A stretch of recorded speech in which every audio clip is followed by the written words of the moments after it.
Bible గ్రంథంలో భర్తలను పురుషులారా అని సంబోధించుట చూస్తాం. అలాగే భార్యలను స్త్రీలుగా సంబోధించుట చూస్తాం. భర్తల ఎడల భార్యల ప్రథమ బాధ్యత లోబడుతూ సాటి అయిన సహాయముగా ఉండుట.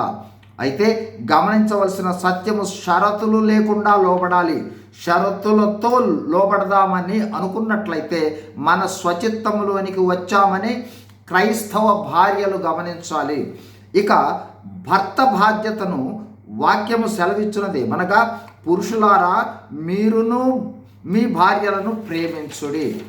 అయితే గమనించవలసినది ఏమిటంటే, భర్తలు భార్యలను షరతులు లేకుండా ప్రేమించాలి. షరతులతో ప్రేమిస్తున్నాము అని అనుకున్నట్లయితే క్రైస్తవులమైన మనము స్వచిత్తాన్ని జోడిస్తూ ఉన్నాము అని అర్థం.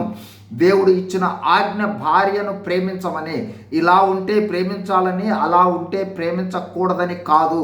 భార్యను భర్త ప్రేమించాలి, అంతే. ఇప్పుడు ఉదయించే ప్రశ్న, మన పక్షంగా ఎలా ప్రవర్తిస్తున్నను ప్రేమించాలా?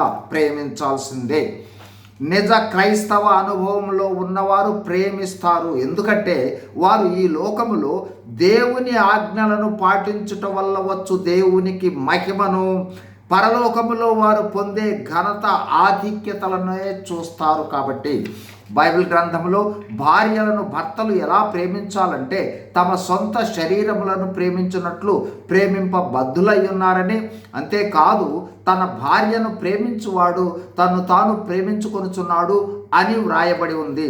ఇప్పుడు భర్తలు భార్యలను ఎలా ప్రేమించాలి? 1, భార్యల పట్ల త్యాగ సహితమైన ప్రేమను చూపాలి. 2, తన సొంత శరీరమును ప్రేమించినట్లుగా భార్యలను ప్రేమించాలి. 3, ఆధ్యాత్మికంగా ఎదిగేందుకు అవసరమైన పరిస్థితులను కల్పిస్తూ సహాయం చేస్తూ ప్రేమించాలి. 4, భార్యను గౌరవిస్తూ ఆమెను గురించి, ఆమె ఆలోచనలు, భావోద్వేగాలను అవగాహన చేసుకుంటూ ఆమె సమాన భాగస్వామిగా గుర్తిస్తూ ప్రేమ చూపాలి. 5, భార్యతో కఠినమైన వైఖరి అవలంబింపకుండా మృదువుగా, దయగా, గౌరవంగా చూస్తూ ప్రేమ చూపాలి. 6, వైవాహిక విధులను, బాధ్యతలను నిర్వహిస్తూ ప్రేమను చూపాలి.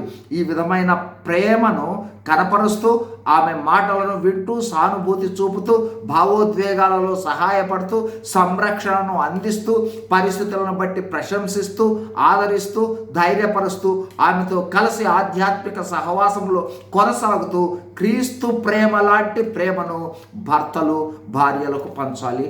God bless you. Thank you.